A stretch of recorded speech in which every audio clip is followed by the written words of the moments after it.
myself that will do that in terms of the actual terms for that responsibility. Yes, ma'am. I was out of town Friday, but I did request to be on this committee. So I don't know who I would talk to. What's your name? Alba Stewart. Nice to meet you, ma'am. You talk to us. Transparency. You own, huh? That's what I thought. All right, we're straight. Got that covered. Everybody understand where we are right now. Hang on, Al. Yes, ma'am. I wanted to say as far as the communication with the agents, if we do have it on email, then it's easy for us to ship that information to them. If that's important. Yeah, we continue to push it out. That has to change. I just said it for tonight. That has to change. She's going to do that. I thought the lunch. Oh, no, Sean asked me about email. Oh, okay. That's formal. That's us. Yes, sir. Yes, ma'am. Thank you. Is there a representative of Greater Minneapolis in the room?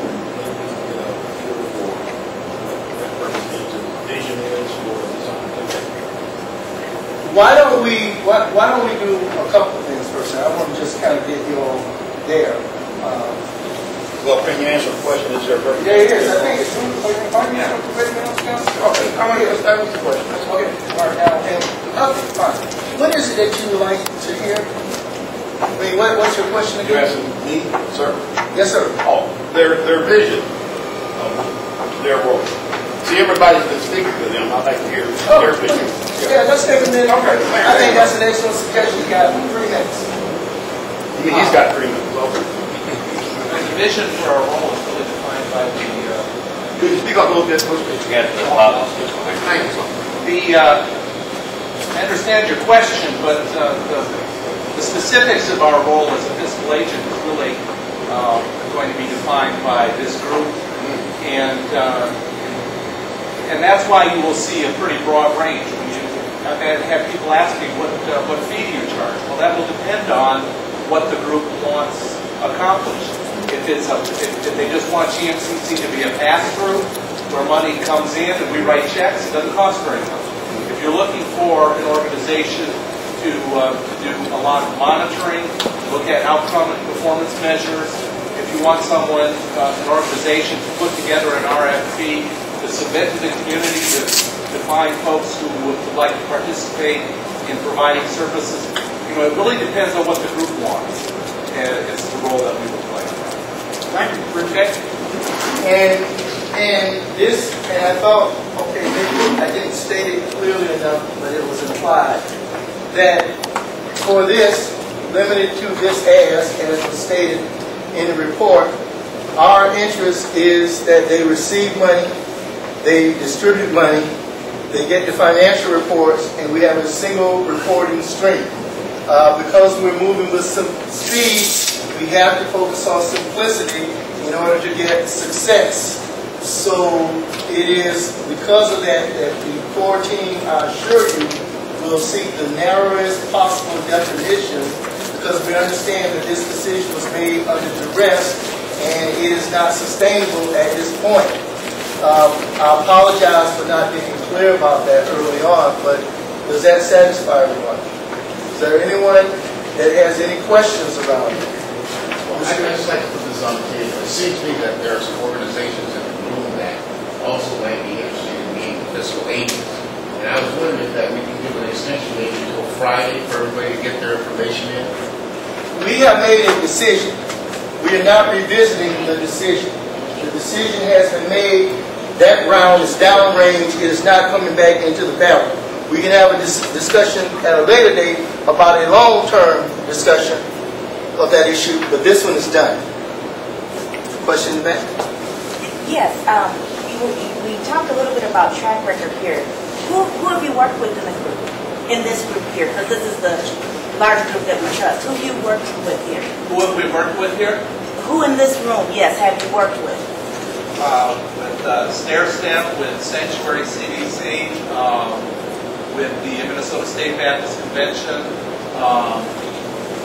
National American Family Services. We work with a lot of organizations here. Other organizations in this.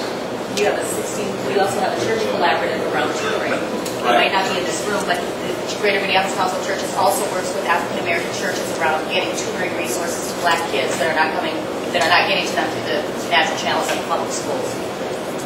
those people aren't necessarily here, but they're black churches. All right, here's what I'm hearing, right? And I think that this is He's a great guy. But it sounds like he has a track record with most of the people in here, so that sounds like he is a good guy. Yeah, and so, okay, here's what I hear you saying, and this was an oversight, right?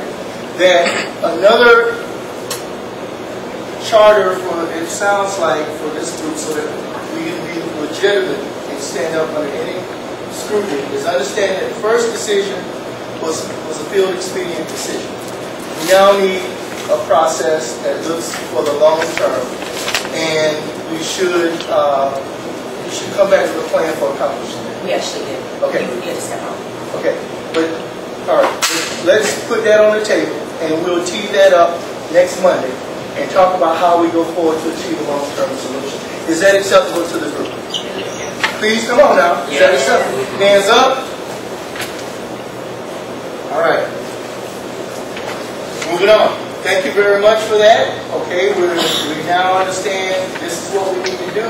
We need to schedule a meeting with the core team, get those players in the room. Chad is on vacation this week, so we probably will be looking at early next week to hammer out the details, and we would owe you a report back. Is that fine? Is that all right?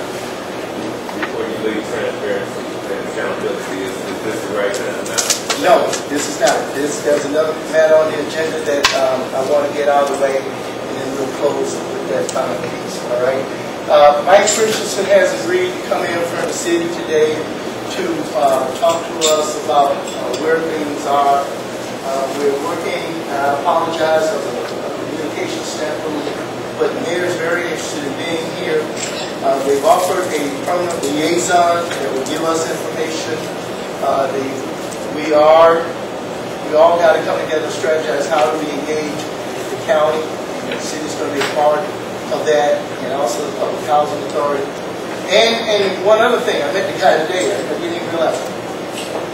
If those people in the box that were displaced had school-age children, those children have to go to school somewhere. All right?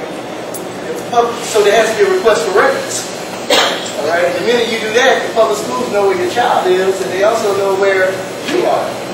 Okay? And so that's another source, another way that we can vector in and figure out where things are going. So they have said they will come in on Wednesday with an update on that very information, which we can then use that alongside the data we get from the Public Housing Authority and the database and the counties whenever they're ready to go.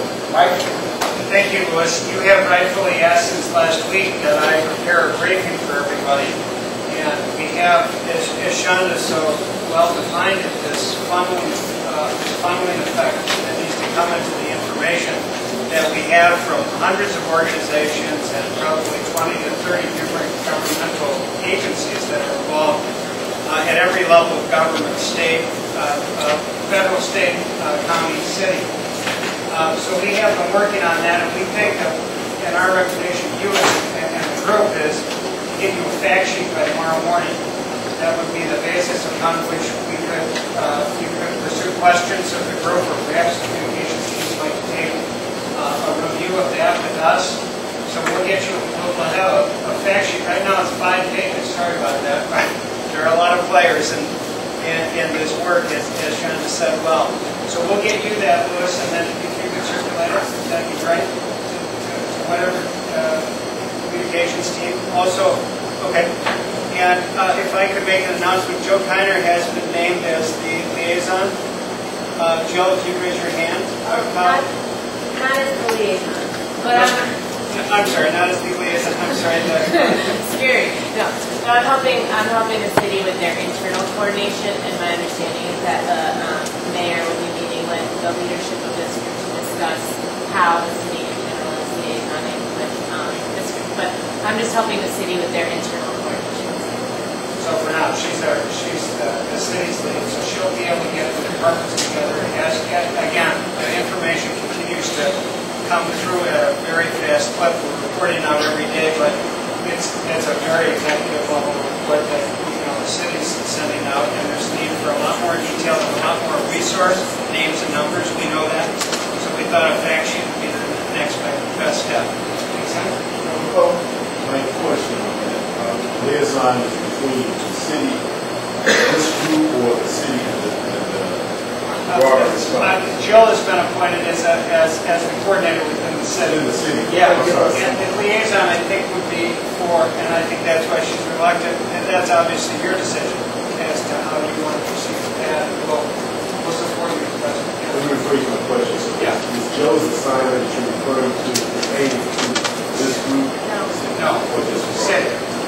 City, and the mayor, I know, and Don, and the council members, will be working with your board team. Okay, on how to work with them. And we want someone that's competent, that communicates, that's consistent, that brings us what and responsible, all right?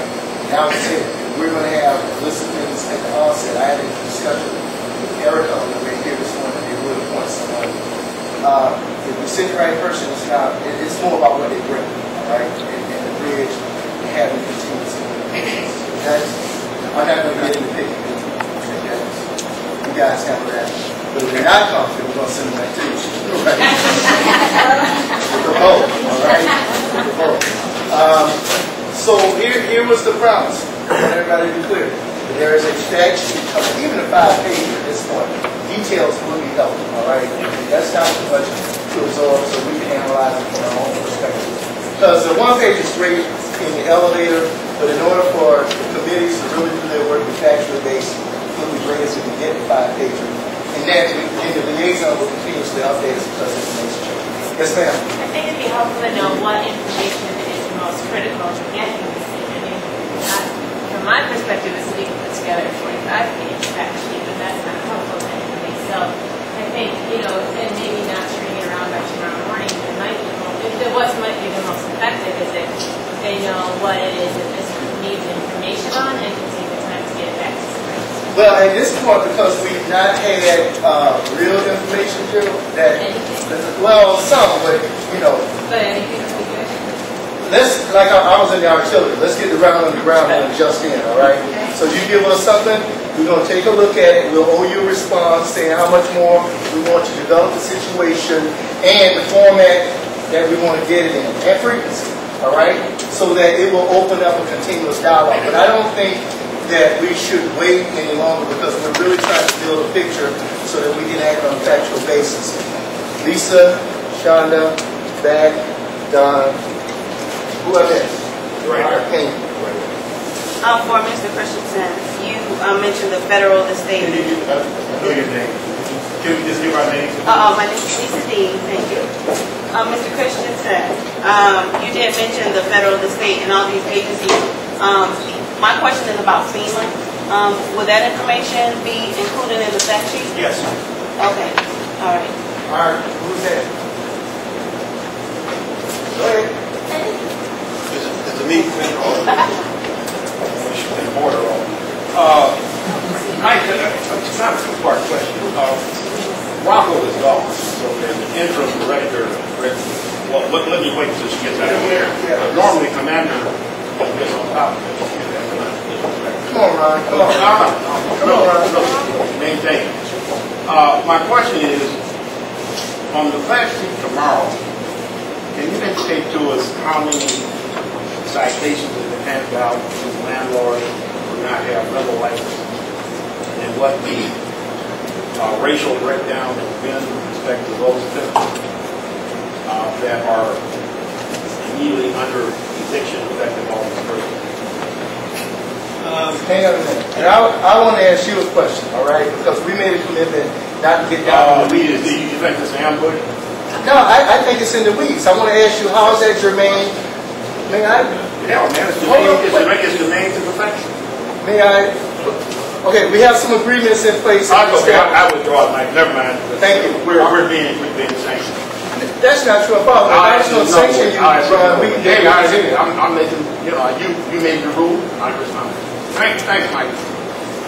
I think it's important for us to know when those things are happening because people are getting tickets and they're getting citations that are going to residents and they're getting snowballed financially. So I do think that maybe part of what the Human Needs Committee can do is say what kind of information do we want to know? Do we want to know about the landlord side when we are identifying that something is happening? Yes. And then do we need to know that the police department is having some flexibility if people have cars without whatever's going on, that's going on. I think that's a level of reporting that might actually belong in the transparency group and not in the human services group. And I appreciate that. My question was, I don't want tomorrow's report. No, I agree. I was just responding to that because I think that those things have been coming up. Okay. So what I was going to say is that what would be really helpful for us is to have the addresses of the houses that have been identified as being condemned. Because the 274 by itself is only the FEMA definition. It does not tell us whether or not they're underground or what level of destruction they've been impacted by the storm. So I think that would be really important for us to know where to identify and focus in our human needs group. And then where the best place to go for some of the maps. So like contact people would be very, very helpful. And with the understanding that one way is on, but as we're putting information out there, we need to go to people in different areas. Those would be the two things that would be the most helpful. So you really get at the core of what I'm trying to establish, all right? But at the onset, right now, if we understand that tomorrow morning is 12 hours away, all right? So that might not all happen by tomorrow morning. If you can, great, but don't hold back what you got. Ongoing to run is right, and you're right, we need to develop that situation, but that's a discussion that takes place outside of this room, in the committee work, whether that's transparent human needs. And we have a few more minutes, and there's lots of issues that we want from the city. This isn't a place to hash them out. This is why we're moving. My question is, I don't know exactly what's going to be I know we directly work with businesses in North-Minneapolis trying to assess the needs and so far we reached out to 198 and trying to keep communication this going. So what I'm wondering is down the pipeline certainly are these funding that CPED is going to release for assistance to businesses or whether they're non-profit or profit, etc. And as we talk about Sally and the condemned buildings, whether they're rental of housing, I'm also wondering about commercial uses. Two of the businesses that we visited, private businesses, the buildings have been condemned, so the businesses are relocated. So it's kind of letting you know on our radar as well as we're again keeping this communication about that as a part of what we're doing. Okay. Don, and Bill, and Don. Just real quick, I want to reflect on something that you said earlier. About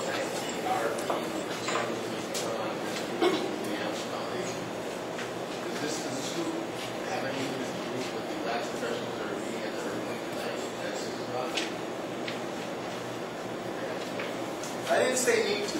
Let me be clear about my language so that I'm quoted appropriately. I said that we had made a commitment to follow up on the work that the Red Cross was doing, establish it as a priority, and then from there, we are now building the infrastructure to carry that work forward. That's what gave us the whole thing around the funding discussion. Bill? I believe that some of them the court say really need to have a serious discussion about a moratorium.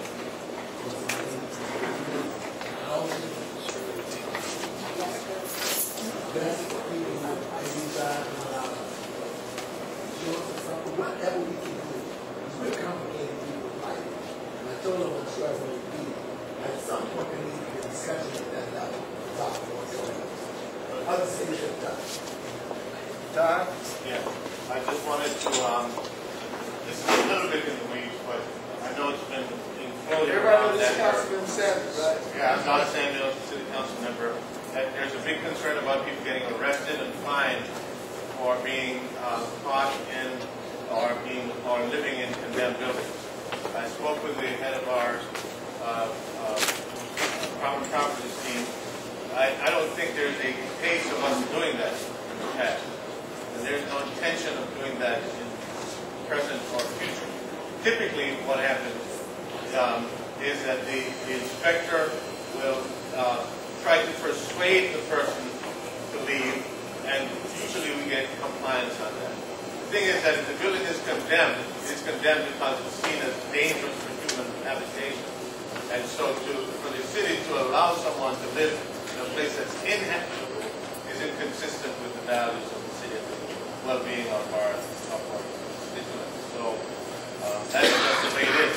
And then typically if the person doesn't want to leave, then we'll typically just force them to leave. But that doesn't mean finding them, it just means escorting them from the building. Where did they go, brother? Because I know I'm probably at the wrong meeting, but you know I'm a psychologist, Dr. Atkinson, and I have a lot of clients that have been coming in severe emotional distress because they feel trapped in these homes. Several of them have asthma, their children have asthma, they're renting in Section 8, and the landlord won't do stuff about it. One lady actually had pictures of the mold. She can't get an inspector in her home. I feel pretty helpless as a clinician because she has nowhere to go. So even if she was escorted out, is there a place that they go? Because I need information. Because it's about 10 of us seeing these clients. We have no answer. And absolutely. And that Can I leave with an answer, brother? Right. And so we're going to make sure that our inspectors tell us when they do that. Right. So we know and where that person is. But we also have this whole set of options around shelters and the 100 people trying to get 100 apartments open for people to get priority to get into. So that person would feed into the system that we're working on. What are you with the housing folks? I'm not with you. I'm with Red Cross, but I've been talking with Elam and other resources. Right now, So you give her information. I can give you some. I can tell you, the group in general that, as far as telling people to leave in condemned homes, they're not just saying, hey, you need to get out. But when they find a family in a condemned home, the county is actually dispatching people to go meet with them to give them some resources. And my understanding is that Elam is also going and doing intake people right there, trying to find the exact information from. Please give it to her after the meeting. I gotta get us out of here. And then also anyone who doesn't get those resources or can't act on them at the time, they can still come to the Red Cross shelter. We're trying to transition people out of there, obviously, but it is still open. So they're working with folks. All right. So that gets us through our agenda.